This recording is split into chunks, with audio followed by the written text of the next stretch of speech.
Hey guys, and welcome to Adventure 4x4. On today's episode, we are going to be installing a winch in the front end of the nav. Now we've had this winch for a little while, and the first thing that I want to say is sorry. I'm really sorry. Like, sorry. Sorry. Really sorry. I'm pretty sorry. And the reason I'm sorry is I try my very best to steer clear of this kind of equipment, gear, but for $350, it just...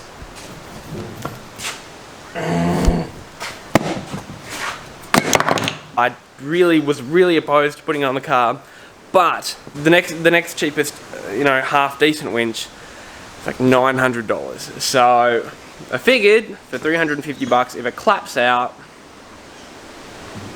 ideally I would have loved a carbon winch, or I would have really loved a run bar. I would have loved either of those two, but this is what it's come to. Adventure Kings.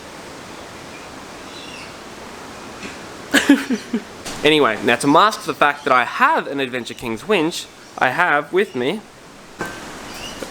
a winch hook that's worth more than my actual winch. I've got a factor 55 winch hook. I've got the Ultrahook, which is the super duper fandangled one. So I'm more keen about putting that on than the actual winch itself. Now I have nothing against the brand Kings. It's just that I hate seeing them. I see them everywhere. So what I've done is I've disconnected any lights off the front of my bar. I've actually removed my spotlights because I'm getting rid of my little light bars, so they were acting as driving lights. I've disconnected all the wires except my indicators. I'll disconnect those now. That's something that you'll need to do if you're removing your bull bar to put the winch in. Now a lot of bull bars you do have to take the whole bull bar off. I reckon I could get mine in without doing it, but to save a lot of mucking around, I'm just going to take the bull bar off. For me, it's only about 6 bolts that hold the whole thing on. I've also taken the stone guard off too. And if you've got a genuine D22 Navara bull bar as well, you also, this little loop here, that's for your for the aerial. Now it doesn't actually have this little notch, so I actually, with this still in there, I actually took an angle grinder to that last night, just to make sure I could get the cable out, just to save mucking around with that as well, save me disconnecting the entire UHF and ripping it back out to the firewall, because you can shove that idea. So I've done that. That's really all that you need to do. Like I said, disconnect everything. I'm going to be lying mine down flat on like some workhorses, like some sawhorses. But do what you need to do, disconnect everything. It'll be so much easier. Now, so as far as my memory goes, these 3 bolts that you can see there, got with my finger 1, 2 and 3, those are the only bolts. Obviously there's 3 on the other side as well. They're not the only bolts on the bar, but as far as my memory goes and from what I can see, they are the only 3 bolts holding the bull bar in. From memory, that bottom one is just an adjustment one. So I'm going to take that off first, and then I'm going to take these 2 off. So I'll do that one, then the one on the other side, and then I'll take those off one at a time. So I'm going to get cracking on those bolts, and I'm going to try and find someone to help me lift this bar in the meantime. So guys, I have taken the bull bar off. I am going to show you guys how I did that. I realise now that I thought it was going to be too hard to do, but realising now I should have just time-lapsed it so that you guys could have seen, but I'll show you guys how to do that now. So this is the bull bar now. It is on these, I think they're called a sawhorse. If you have them lying around, they work wonders. Essentially, like I said, I just took that adjuster bolt off near the recovery point. Why is that not focusing? There we go. And then just took the back one off, and then the back one off on the other side. And you'll kind of notice it'll actually start to kind of like drop down a little bit, in which, when that happens, these were underneath it to catch it. Obviously I've shifted it away from the car now, but yeah, it was actually really easy. So eventually it got to that point, and I just kind of stood in between them and just kind of grabbed this hoop here, lifted it, pivoted, and kind of, or not pivoted, but angled it up so it could actually get through. And yeah, and it came straight off. It's not heavy enough that you can't lift it with one person. It's just really uncomfortable from one end. But like I said, when it's up straight like that on a car, it's quite easy just to kind of 2 hands and lift the bull bar, and just walk it out is all you had to do. Just walk it out onto these stands. So yeah, look, it wasn't as hard as what I thought it was going to be, so pretty happy with that. And like I said, make sure that all these, like those are for my indicators, those are my little little fog lighty kind of things. Make sure all that's disconnected, make sure there's nothing running. UHF, get all that off, otherwise you'll get it half off and go, what's keeping this on? Then you go, oh shit. Alright, let's have a look at what's in the box. Okay, so here's what is in the box. First up, that's the winch solenoid. That's it there. Now I've ripped my sticker off too because I don't want that on my car. Those are just your cables. That runs to your power, and that there is actually a switch so that you can actually, instead of having to install one yourself because these are really heavy duty cables, you kind of twist it on and off and it'll actually shut it off. So if someone can't pop your bonnet, they can't actually kind of muck around with your winch and do you any mischief. We've got Winch Hook, we've got warranty. I'm assuming there's instructions in there as well. Yep, that's your instructions. Some kind of wireless Bluetoothy plug, a couple of bolts, cable-y your controller. Woo!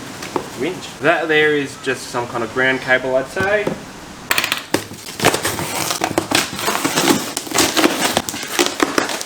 What's that? It's cockroach. Yuck, get off, shoot. Oh god, there's multiple. Oh god, there's multiple cockroaches in here. I'd like to point out as well that that's not King's fault, that's mine. This has been open for a little, yuck, I don't want to touch anything.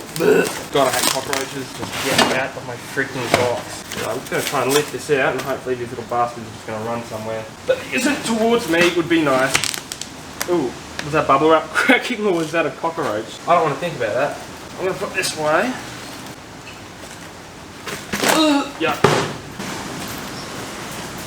Oh. And there's the winch. Alright, that was an ordeal. So I'll give you guys a close-up of the winch. That's it there. So you got your line, clutch. I really don't know what it is. It is a clutch. And you've got your 4 terminals. I'll work out what they are in a second. So now, for this model winch, you've got a heap of these little nutserts. So they're these square little nuts. I'll show you guys what we're going to do. So that little hole right there, that's where you're going to pop the nut. There's one on each and every corner of this. So I might even try and do this while it's not in there and just drop it in, I think. So I'll do that now.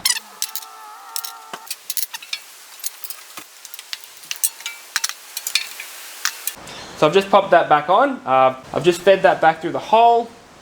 Now I'm going to get underneath and just screw those up and tighten those up. So let's do that now. Alright, so I've gone through and I've bolted them up.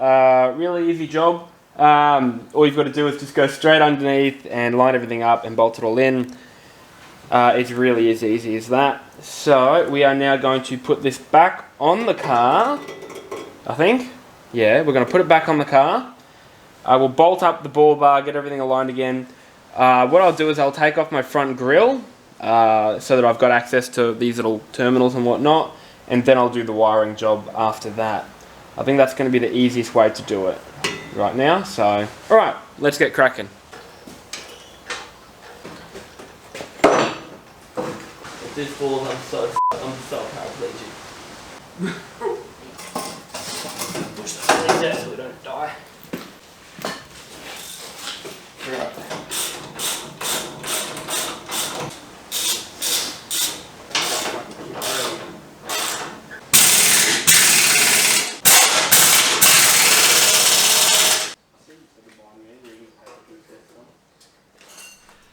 Okay, so it is kind of day 2 of the installation. It's actually been like 5 days since I did the original one.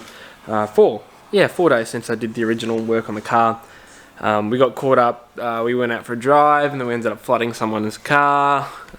Good stuff. So where we were up to, we just put the ball bar on. So I've actually gone ahead and mounted the winch solenoid on the ball bar. I'm going to show you guys that now. I have just bolted that in there. I've got my, my grill to put back in. So what I've done is I've actually removed this section, this part and that part, Make room. Now I did this and did it wrong. I realized that I should have just unbolted terminal at the solenoid, because I was like, oh, I need to fit that big, I don't know if you can see it from there, that big bulbous piece of cable through there. So I took out a large chunk of the honeycomb. It's not really honeycomb, but a large chunk of that. And I've done it pretty neatly, and I'm going to go through and just continue to tidy it up and just kind of, what am I using? File. I'm just going to file it down so it's nice and smooth and perfect, and I'll paint over it to make it look like it was done that way. But yeah, I realised that there were definitely easier ways to get around it, so don't do that. Anyway, so I'm going to go through, I'm just going to run the cables through. I'm not going to actually hook this back in yet, because it's going to make it hard to attach the cables to the winch. So let's just pop that through, and we'll put the cables on the winch. Okay, so I've just bent the wires through. It's really not that noticeable. By the time that this covers it, it'll be fine. I'll also have 2 spotlights there to kind of distract from it as well. But long term, I want to black that out, so I might just buy another one second hand and black it out and do that the smarter way. So we'll see how that goes. But what I'm going to do now is I'm just going to connect the wires. So I'm going to show you guys what wires you need to connect to what. So we'll do that now.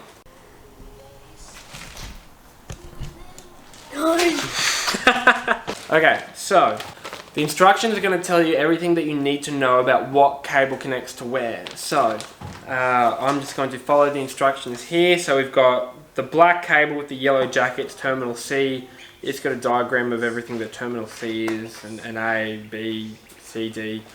It's got all that on there. So really all you need to do, all you really need to do is just follow what that's telling you. That gives you everything that you need to know about which one's which. So just follow that and you'll be fine. I'm going to go ahead and fix that up. There's no trick to this. It really is as simple as just looking at the diagram. Okay, so a bit of a time lapse there, but I'm going to show you guys what I've done. All I've done is tighten up the, or connect the terminals like I said I would, and then I've connected the the power and the ground to my cranking battery. Now I'll explain why I connect it to the cranking battery in a second, but I just want to show you guys how I've done it. What I've done is I've just run the power cables up through the front. There's a hole in the headlight housing that you can just run it through, and I've just connected that here. I'm going to zip tie all these things in place as well. That's actually gone in really kind of nice and tidily and neat, but I'll probably go through and clean them up a little bit just to make sure that everything's out of the way. But otherwise that's everything in, that's everything good to go. So that's actually connected, and I'm going to connect the handle, the remote, and I'm going to try and operate this thing. So this here is a plug that connects into the solenoid. That's your controller. That's it there. So I'm going to plug that in. There we go. That's in. That kind of fits nice and snugly. All right. Oh. There we go.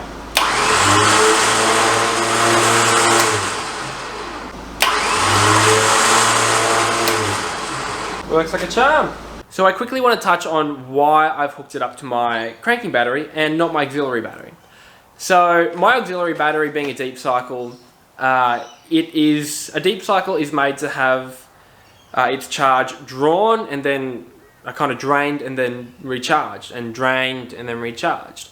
So they're made so that you can drain them over hours and then recharge them, and that's how they're made to operate. Whereas a cranking battery is made to have big bursts of power drawn and then to be quickly topped up again.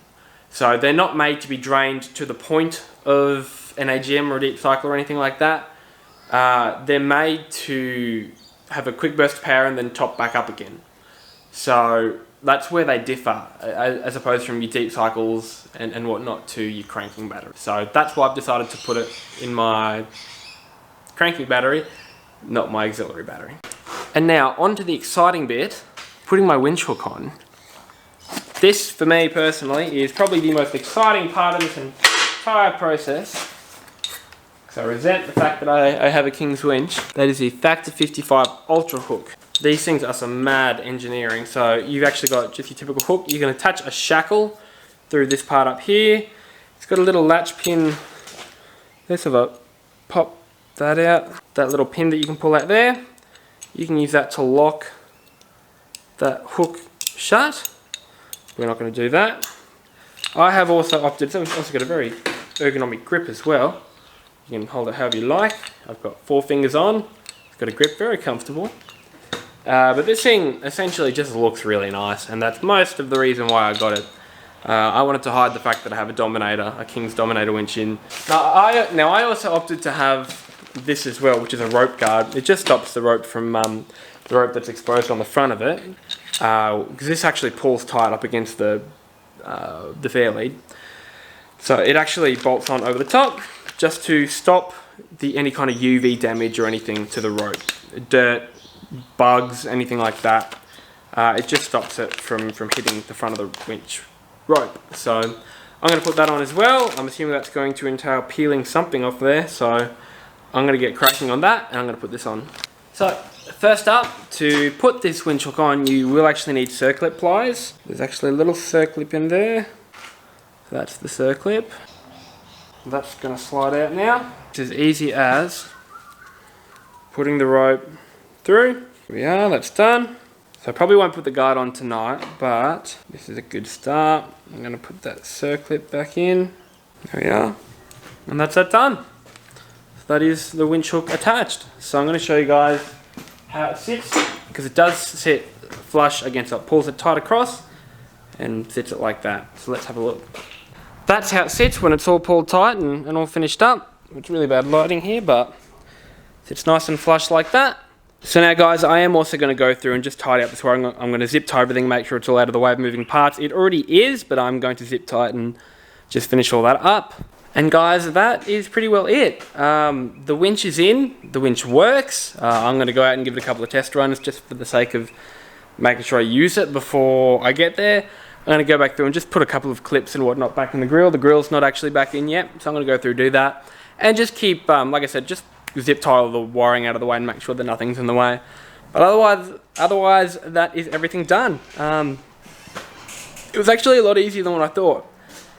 Everything's literally just attaching wire to wire and wire to terminal, and it was actually really quite easy. So if you are looking to do it, I would definitely recommend doing it if you're worried that it's out of your skill level. It's really more heavy lifting than it is anything technical. Anyone can do this, so yeah, I would absolutely recommend to do it if you're looking to do a bit of full driving, particularly solo work. But yeah, it was really easy. We'll see how the Kings winch holds up. If there's any dramas, you guys will be the first to know about it. Yeah, like I said, I'm happy with the way that everything went in. The Kings winch was easy to install. Whether or not it's different per winch, I don't know, but instructions were very clear and it went in really well. Thanks for watching, guys. I will see you in the next video. Don't forget to like, subscribe. You can follow me on Facebook, Instagram, YouTube. Hit that bell button. Every time I post a video, you will get a notification, so make sure you hit that bell button. I'll leave my Snapchat in the link below as well. I'll leave a link to Full Drive Super Center so you can check out your own winch. And more importantly, I'm going to leave a link to DRIFTA's website, which is where I got the Factor 55 Ultrahook. I'm going to leave a link in the bottom in the description below, and you guys can check that out.